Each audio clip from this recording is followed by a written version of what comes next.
Hello everyone. Mwese I'm so happy to have this time to share the word with you. nejejwe no kubona umwanya wo gusangira namwe ijambo ry'Imana. Today is a blessed day that God has given us.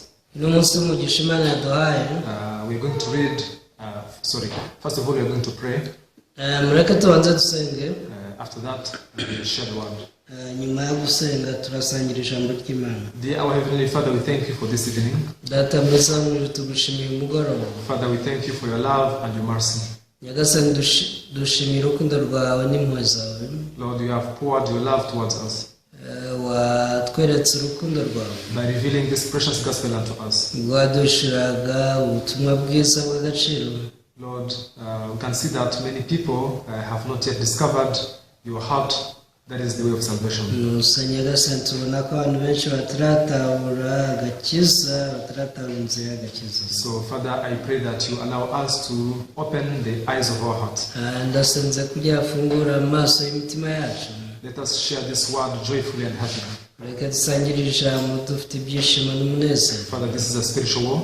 Iyi ni intambara y'umwuka. But we believe that you are on our side. Ariko twizera kuri mu ruhande rwacu. This is why we are more than conquerors. Niyo mpamvu turushishwa kunesha.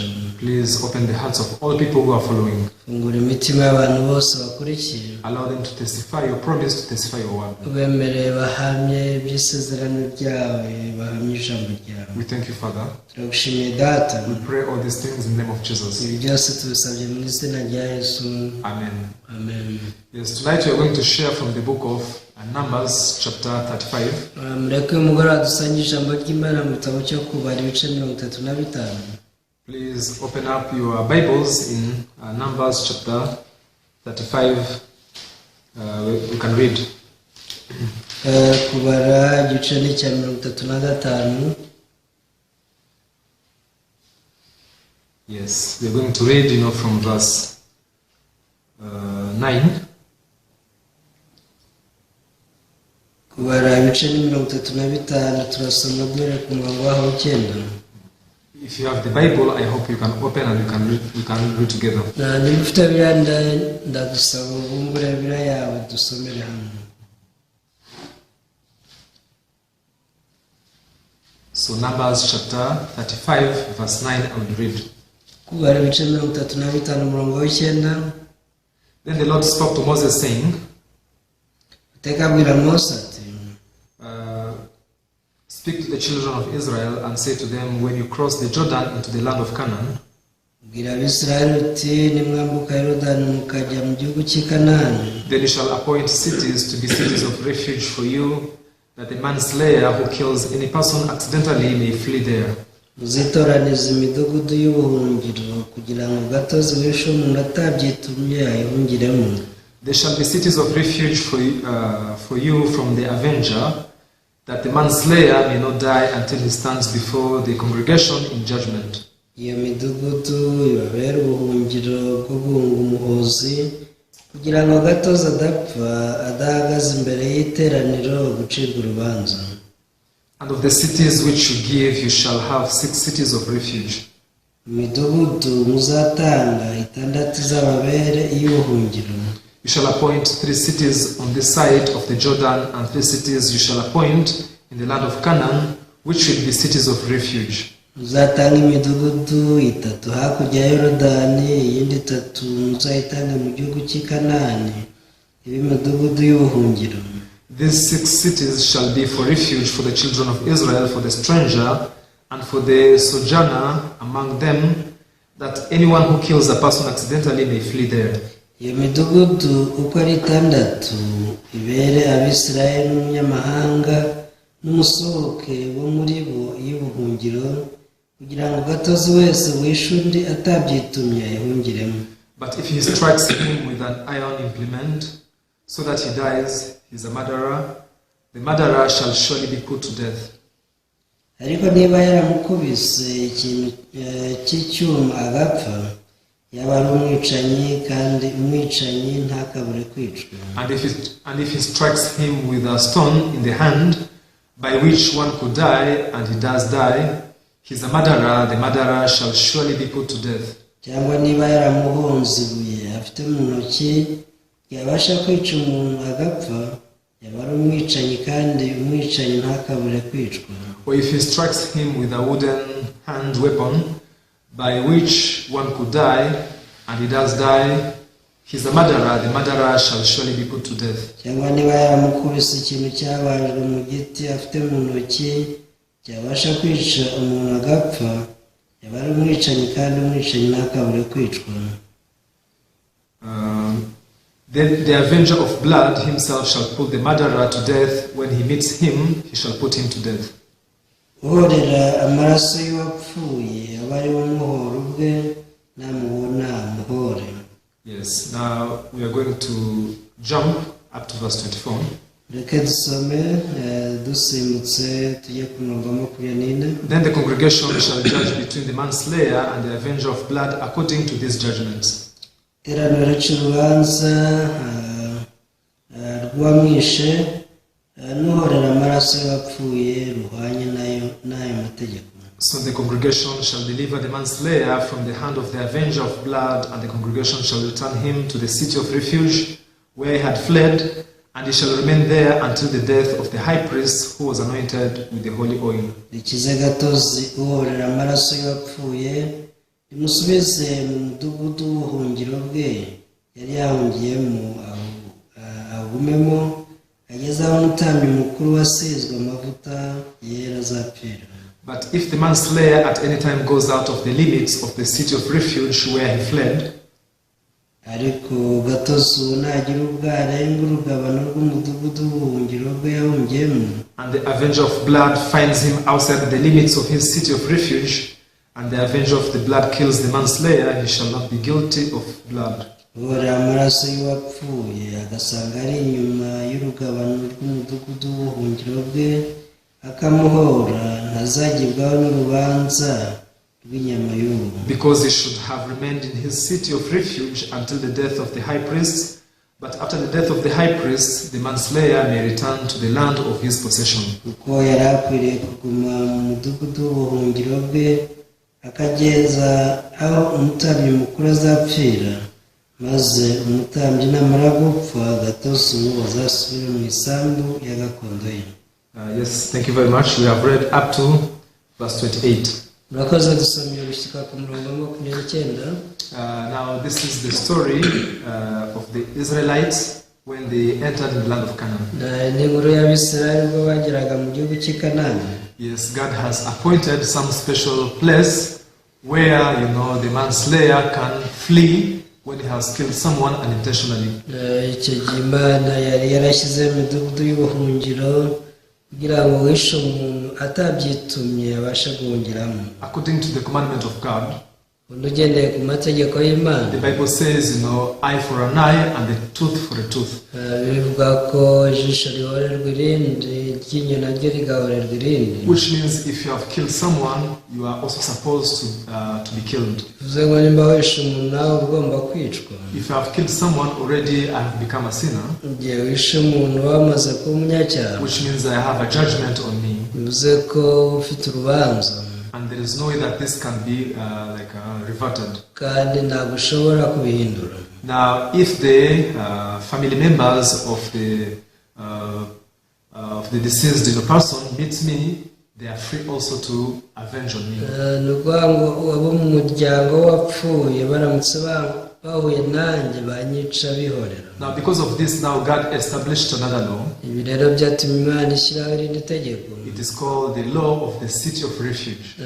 Ni itegeko ry'umudugudu w'ubuhungiro. Even if you have killed someone, ubwo nawe nishe umuntu, now I'm guilty and I have judgment on me.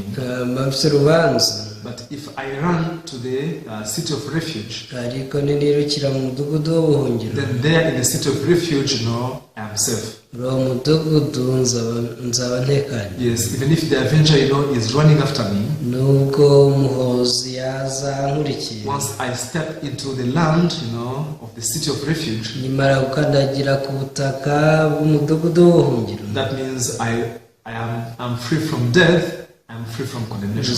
ko maze kubohoka rwa rupfu ndetse n'urubanza rwari rundiho. Even this city of refuge, stands for Jesus Christ. Rero uyu mudugudu w'ubuhungiro hagarariye Yesu Kristo. Because the Bible says that there is therefore no condemnation to those who are in Christ Jesus. bivuga ko nta rubanza na n'iteka ku bari muri Kristo Yesu As long as you enter in Jesus Christ, ukimara kwinjira muri Yesu Kristo, however that you may be, uko waba wanduye kose, however evil and sinful you may be, ububi bwose waba ufite, then you are able to overcome judgment and you can overcome death. uri umuntu ubasha kunesha urubanza ukanesha urupfu. Now, this is the good news that God wants, everybody to Iyi realize. rero ni inkuru nziza Imana ishaka abantu bose bamenye. Now, the doors of the city of refuge are widely opened to everyone.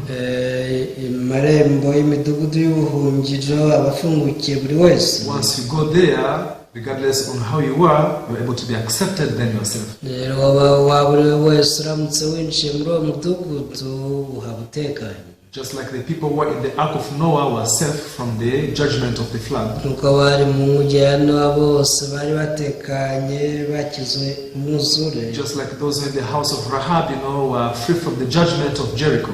Nicyo kimwe nuko bari mu nzu ya Rahabu maraya bose bari bakize urubanza rwari rwaciriwe Yeriko. In the same way, anyone who is in Christ Jesus, nicyo kimwe rero umuntu wese uri muri Kristo Yesu, the Bible says that there is therefore no condemnation to him. bivuga ko ngo nta rubanza nta teka bagiciriweho. Because Christ Jesus is more than able to overcome any kind of judgment. Kristo Yesu kumubamo bituma urenga urubanza rwose. Which means now our salvation and our destruction is determined by where are we standing, where do we belong to. Bivuze ngo gucirwaho iteka urubanza rwose twagira ruterwa n'ahantu turi. That is very important. Icyo rero ni ikintu cy'ingenzi. However, people they think that it depends on what I have done. Ariko usanga abantu batekereza ko biterwa n'ibyo baba bakoze. It is not what I have done, but it is where am I standing, where do I belong to. Ntabwo ari ibyo wakoze ahubwo n'ahantu uhagaze naho ubarizwa. So God did not put any condition to the people who had to enter into the ark of Noah. Imana ntiyigeze ishyiraho abantu ikigombero cyatuma binjira mu mujyano. The conditions are set by human being. Usanga impamvu zishyirwaho n'abantu. And the human being who was cheated by Satan.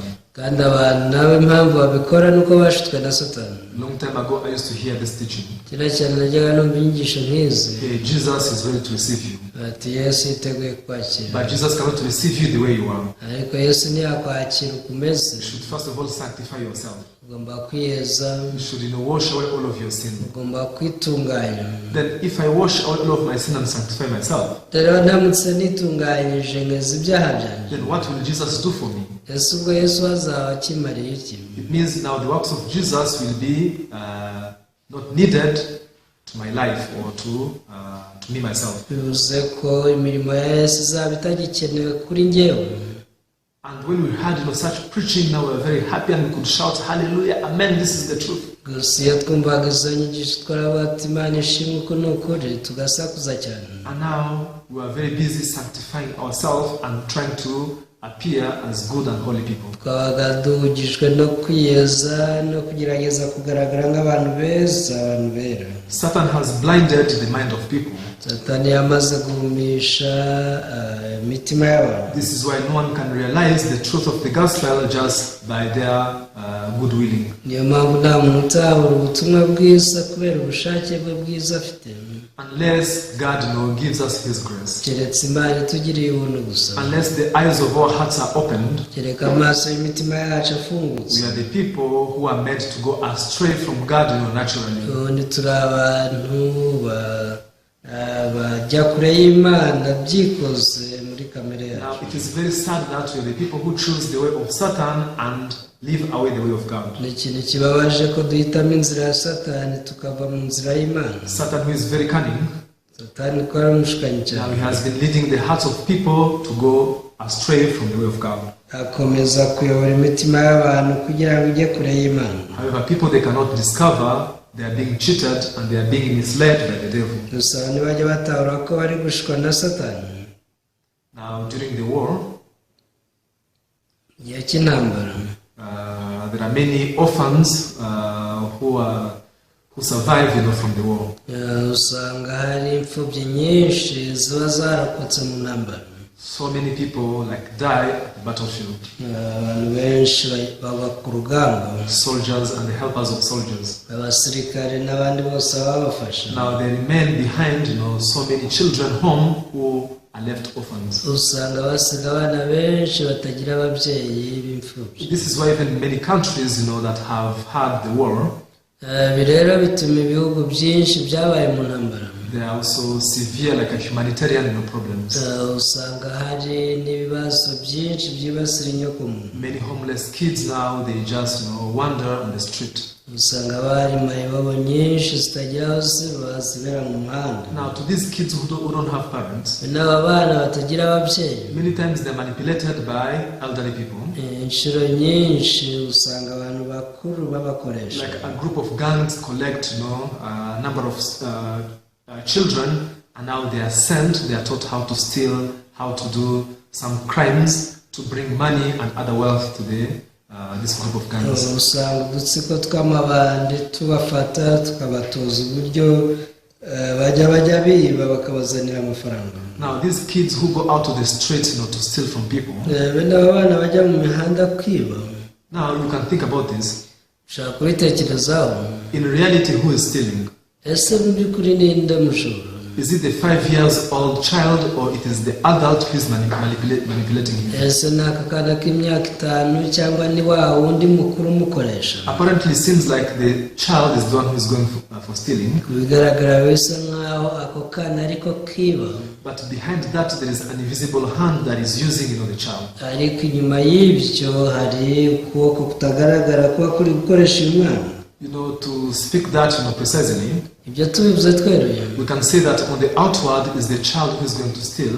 Dushaka kuvuga ko ku maso tuba tubona umwana ari kwiba. But the heart of the adult, the plans of the adult are using this child to steal. Ariko umutima wa muntu mukuru n'imyumvire ye n'ibiri gukoresha umwana. This is why when such children are arrested, niyo mpamvu bene abana iyo bafashwe, they are not sentenced and sent to jail. Ntabwo bacirwa urubanza ngo bakatirwe gufungwa. Instead, an investigation is made to find out who are really behind that. Aho usanga hakora ubugenzuzi kugira ngo bamenyekane uri inyuma yabyo. Now the same scenario also happened in our spiritual life as we believe in God. Ibintu nk'ibi rero biba no mu buzima bwacu bw'umwuka iyo twizeye Imana. When we look at outward, iyo witegereje inyuma, it seems like everything we do it by ourselves. bisa n'ibyo dukora byose ari twe tubyikorera. Especially as we are believing in God with our own ways. By'umwihariko igihe twizeye Imana mu nzira zacu, people they think it is them who are doing like that. abantu batekereza bati ni twebwe turi kubikora. However, the Bible reveals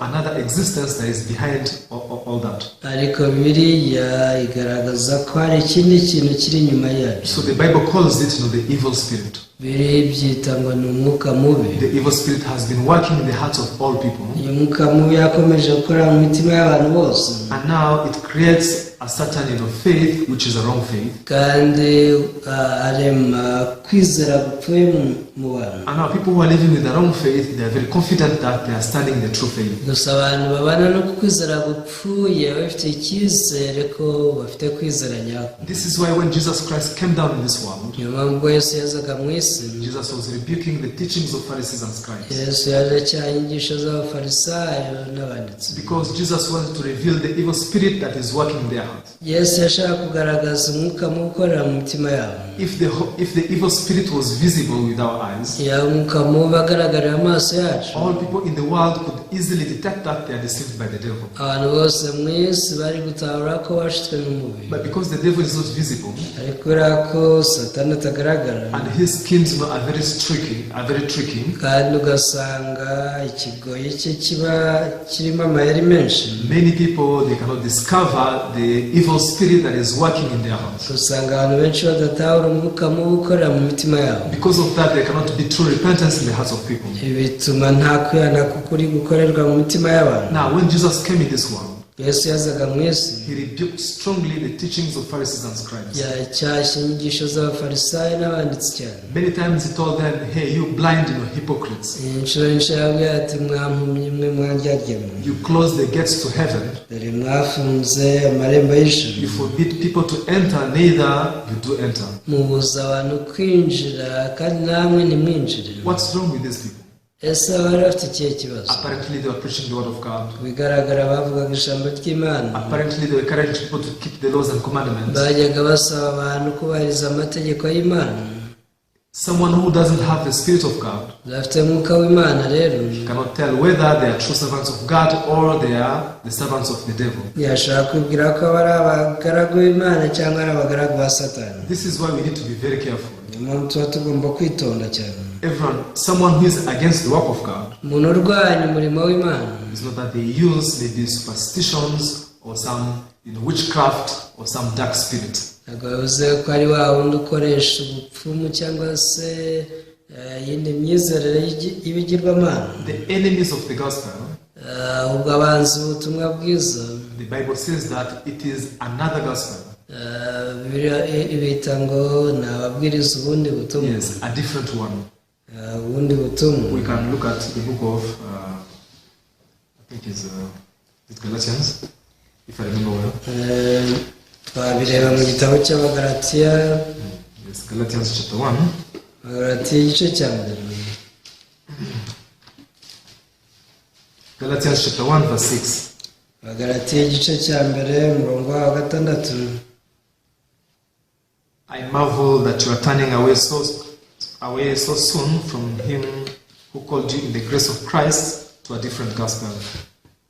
ndetse ndatangazwa nuko mwimuye vuba mutyo mukareka bamagarirwa ubuntu bwa Kristo mukajya ku bundi butumwa. Which is not another, but there are some who trouble you and want to pervert the gospel of Christ.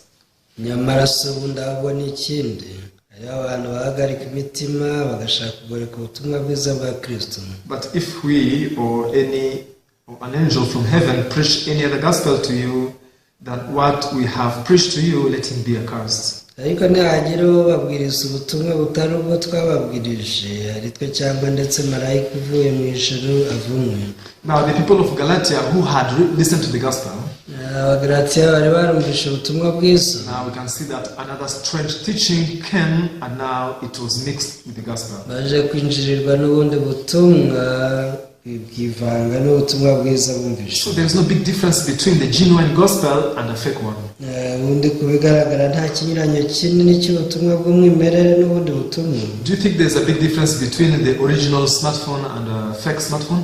ese mutekereza ko haba hari ikinyuranyo kinini hagati ya telefone igezweho y'umwimerere n'igihimbano? If there is that big difference, iyo hariho itandukaniro rinini rigaragara, if anyone can hold a fake smartphone and realize this is a fake one, buri wese yafatiye telefone ngendanwa itari umwimerere akabimenya, then the maker of that fake cell phone will be a very foolish, like a cell phone maker. bivuze ko wa wundi uyikora ayihimbye aba ari rwose udafite ubwenge. Who can buy a fake smartphone knowing that it is fake? ese ninde wagura iyi telefone igezweho y'igihimbano kandi abizi ko ari cyo? So they make sure it looks like the original cell phone. baragerageza ku buryo igaragara nka telefone y'umwimerere isanzwe. Once you hold both of the cell phone, you cannot tell the difference. ku buryo zifashe zombi udashobora gutahura ikinyuranyo. Because of that, many people buy a fake smartphone thinking it's an original one. niyo mpamvu usanga abantu benshi bagura telefone zigezweho ariko z'ibihimbano batekereza ko ari umwimerere. That's how even the devil also works. ko ni nako Satani akora. In order to confuse us, kugira ngo aduteze urujijo, he makes us believe to something that is clearly similar to the gospel. tuma twizera ikintu gisa n'ubutumwa bwiza. And because of that, now we cannot have the wisdom to look for the true gospel because we think we are already standing in the true gospel. ibi tuba tudashakisha ubutumwa bwiza bw'ukuri kuko tuba dutekereza ko turi mu nzira yabwo. Who are the people who are very difficult for them to receive salvation? ese ni bande bigora kwakira agakiza? It's not pagans. ntabwo ari abapagani. It's not those who are like committing sin outside in the world. si babandi bibera mu isi bakora ibyaha gusa. Actually, to such kind of people, bene abo once they listen to the gospel, they just receive it straightly in their hearts. iyo bumvishe ubutumwa bwiza barabufungukira ako kanya. But now, those who think they are standing in the truth, ariko abatekerezaho ko bari mu kuri, those who think they already have the gospel, abatekereza ko batuwe bazi ubutumwa bwiza to them it is very difficult to receive the gospel of Christ. biragora cyane kugira bakire ubutumwa bwiza bwa Yesu Kristo Because they are convinced that they have the truth already. baremejwe ko batuwe bazi ukuri. Oh, you are telling me to receive salvation. kumwe nakira agakiza. What other salvation should I receive? ese kandi gakiza ngomba kwakira n'akahe? I have spent 10 and 20 years in salvation. maze imyaka 10-20 mu gakiza. However, when you check clearly, the salvation they are talking about is different from what the Bible is saying. ariko irebye agakiza bavuga kaba gahabanye n'akavugwa na Bibiliya. So I was saying, when Jesus came into the world, ndambabwira ko ubwo Yesu yazaga mu isi, the first thing he did was to reveal, the wrong or the fake gospel that we could not know by ourselves. ikintu cya mbere yakoze ni uguhishura agakiza gapfuye tutari kumenya ubwacu. Even this is why Jesus said, niyo mpamvu Yesu yavuze ati, I don't know whether you know the scripture. sinzi niba muzi iki cyanditswe. I'll just quote it because I don't remember where it is.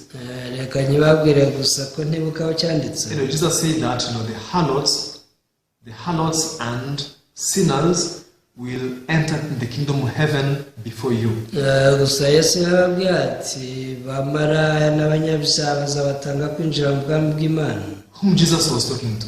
bande Yesu yabwiraga? These were the Jews who are religious. abari abayuda b'abanyedini. These are Pharisees and scribes who seem to be godly people. n'abafarisayo n'abanditsi basaga n'abantu bubaha Imana. However, to them they cannot receive the gospel of Christ because they think they already have the true gospel. ariko ntibabasha kwakira ubutumwa bwiza bwa Yesu Kristo ko batekereza ko batuye bazi ijambo ry'Imana. What about robbers and harlots? ariko se abashumba n'abamaraya? These are the people who knew clearly that we are sinful, we are destined to go to hell. aba ni abantu bari babizi ko ari abanyacyaha bakwiriye kurimbuka. Already the judgment of God was in their heart. urubanza rw'Imana rwari mu mitima yabo. Now to them, whenever Jesus met them, niyo mpamvu iyo Yesu yahuraga nabo, he just spoke to them, neither do I condemn you. yarababwira ati njye rwose simbacira ibitego. Hey, my son, your sins are forgiven you. bana banjye ibyaha byanyu murabibabariwe. If you believe in me, you have everlasting life. igihe munyizeye mufite ubugingo buhoraho. However, when Jesus met the Pharisees and scribes, ariko Yesu ahuye n'abafarisayo n'abanditsi, he seriously rebuked them. yajyaga abacyaha anakomeje. Hey, you hypocrites. mwandyarya mwe, Hey, you are blind. mwampumyi mwe. Now, because these people, they thought we are godly and we already know the gospel. kubera ko batekerezaga ngo twebwe twubaha Imana tuzi ubutumwa bwiza. Even today in this generation, it is the same. n'ubu turi muri iki gihe usanga ari kimwe. Now, we need to examine our heart each and every moment. tugomba kwisuzuma tukareba imitima yacu buri kanya kose. Please never be satisfied with the faith that we have. ntukanyurwe no kwizera ufite. Check in the Bible, genzura muri Bibiliya, you fellowship with others, uganire n'abandi. and if you find anything wrong in your faith, nubona hari ikibazo kitagenda neza mu byo kwizera kwawe, please be humble before the word of God. You throw it down and you accept what the Bible says. uzace bugufi imbere y'ijambo ry'Imana wemere icyo birivuga. Only the word of God is true. ijambo ry'Imana ariko kuri gusa. The sermons of a very famous pastor is not the truth.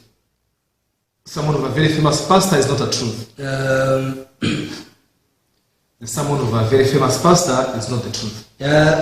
ubutumwa bwabwirijwe n'umushumba w'icyamamare ntabwo bivuze ko ari bwo bukuri. What is spoken by the majority is not the truth. yewe n'ibivugwa na benshi ntibivuze ko ari byo by'ukuri. The standard of the truth is the Bible, the written word of God. ahubwo igipimo cy'ukuri ni ijambo ry'Imana ryanditse. Also, if we preach to you something which is not from the Bible, you don't need to accept it.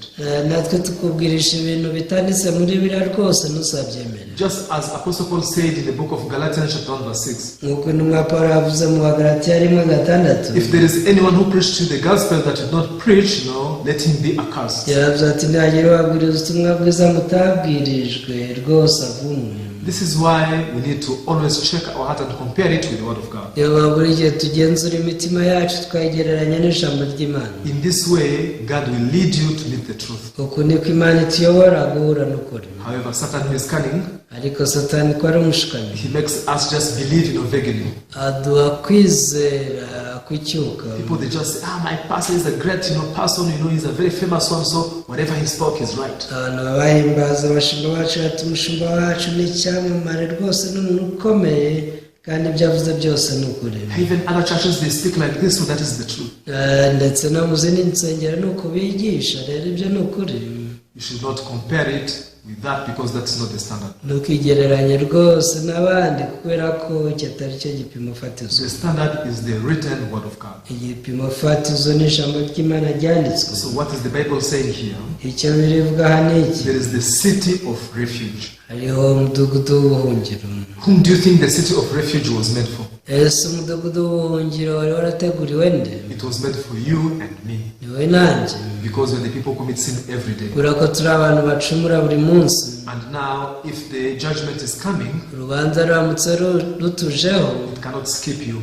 ntabwo rwose rwakurenga. Because there are many reasons why the judgment should strike you. hari impamvu nyinshi cyane zatuma urubanza ruguhitana. Who can say that I have never committed sin? ninde wavuga ko atigeze acumura muri mwe? Who can say that me I am pure? ninde wavuga ko atunganye muri mwe? So every one of us is exposed, to the judgment of God. twese urubanza rw'Imana ruba rutureba. However, to those who got this information, ariko abamenye aya makuru, there is the city of refuge where I can run and be safe. barabuze bati hari ahantu hari umudugudu w'ubuhungiro nkeneye guhungira. Now this person will be looking for the way that is leading to the city of refuge. uyu muntu rero yashakishaga inzira yerekeza muri uwo mudugudu. And now, regardless on whom he is, kandi utitaye ku ari we, regardless on how big the sin he has committed, icyaha uko cyaba kingana kose yaba yakoze, if you step into the city of refuge, iyo yakandagiraga mu mudugudu w'ubuhungiro, then you are safe. yaba agatekanye. When the avenger is coming after you, umuhozi iyo yazaga amukurikiye, he cannot go and kill you in the city of ntabwo refuge. yashaka kwinjira mu mudugudu w'ubuhungiro ngo ajye kumwicirayo. That is Jesus Christ. uyu rero ni Yesu Kristo. Everyone, if you are able to meet Jesus truly, uramutse uhuye na Yesu by'ukuri, you'll be shocked to see how Jesus did everything so that you can be safe. uzatungurwa no gusanga Yesu yaragukoreye byose ngo ubeho utekanye. There is no judgment that can invade in Jesus Christ. nta rubanza rwose rwagusanga muri Yesu. There is no death that can invade into Jesus Christ. nta rupfu rwose rwagusanga muri Yesu Kristo. Jesus, he defeated sin and death. Yesu yanesheje icyaha, anesha n'urupfu. Jesus defeated Satan. yanesheje Satani.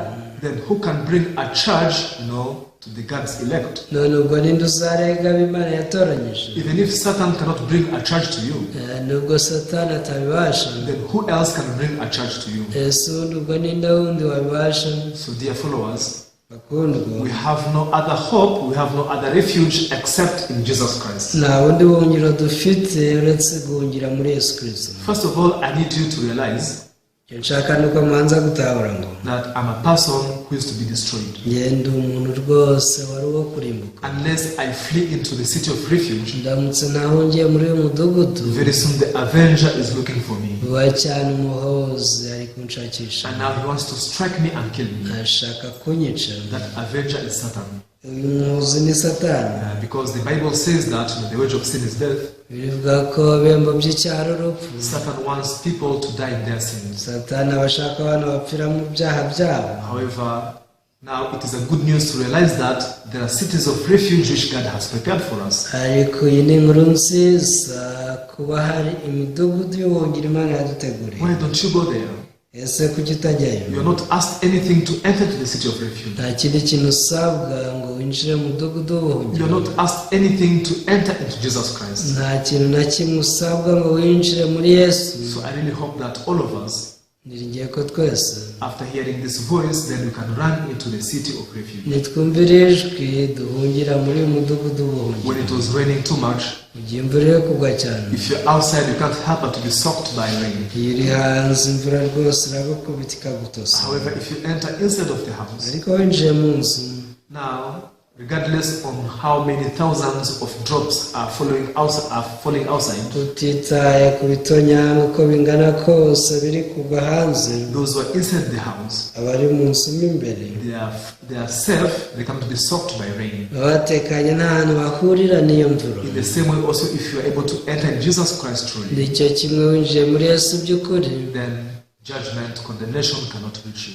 urubanza rw'ibyaha ugira ntabwo rwakugeraho. Now, after I discovered this truth, I was very thankful to God, natahuraga ukuri ndashimira Imana. because I was a person who suffered a lot because of sin. nari umuntu ubabazwa cyane n'icyaha. For me, I had concluded that I will suffer and I will be tormented in the hellfire. naranzuye ko ndi umuntu uzababazwa mu rutazi imiteka. However, by the love of God, ariko kubw'urukundo rw'Imana I discovered this unspeakable truth. naje gutaruka ukuri kutarondoreka. So nothing became precious, than this gospel that God revealed to me. nta kintu cyahindutse cy'agaciro kuruta ubutumwa Imana yampishuriye. So I really hope that when you believe in this, you can also test this unspeakable joy and happiness. ndizera ko niwizera ibi nawe uzabona ibi byishimo bitarondoreka Imana yaguteguriye. And that's not all. si ibyo gusa, That will be the beginning, for you to keep experiencing the works of God in your life. ahubwo iryo rizaba ari itangiriro ryo kugira ngo ubone Imana mu buzima When you bwawe. have become one, when you have become the child of God, umaze kuba umwe n'Imana nk'umwana wayo, then it's God's responsibility to take care of you and provide everything that you need. ni inshingano z'Imana kukwitaho no kuguha ibyo ukeneye byose. So I hope that you can receive this word and rejoice forever. ngiye ko mwakwakirira ijambo mukishima iteka. Yes, thank you very much for listening. murakoze gutega amatwi. Today we can share up to here. turasoreza hano. Let me pray and then I will conclude. reka dusenge. Father God, we thank you for this evening. data Mana, tugushimiye umugoroba. Lord, we thank you that you have opened the eyes of our hearts. nyagasani, tugushimiye ko wafunguye amaso y'imitima yacu. Father, for many years we have been following the wrong or the false, thinking we are in the right way. imyaka myinshi twabaye dukurikira ikinyoma dutekereza ko turi mu nzira y'ukuri. Lord, we could not discover the gospel by ourselves. ntitwabasha gutara ubutumwa bwiza ku bwacu. However, in the due time, Lord, you have revealed to us, and Lord, we are so thankful that we could be free from our sin. ariko mu gihe gikwiriye waraduhishuriye kandi tubasha kubohoka icyaha. Father, there are many people even today who are still dying in sin. abantu benshi bagipfira mu byaha byabo n'uyu munsi.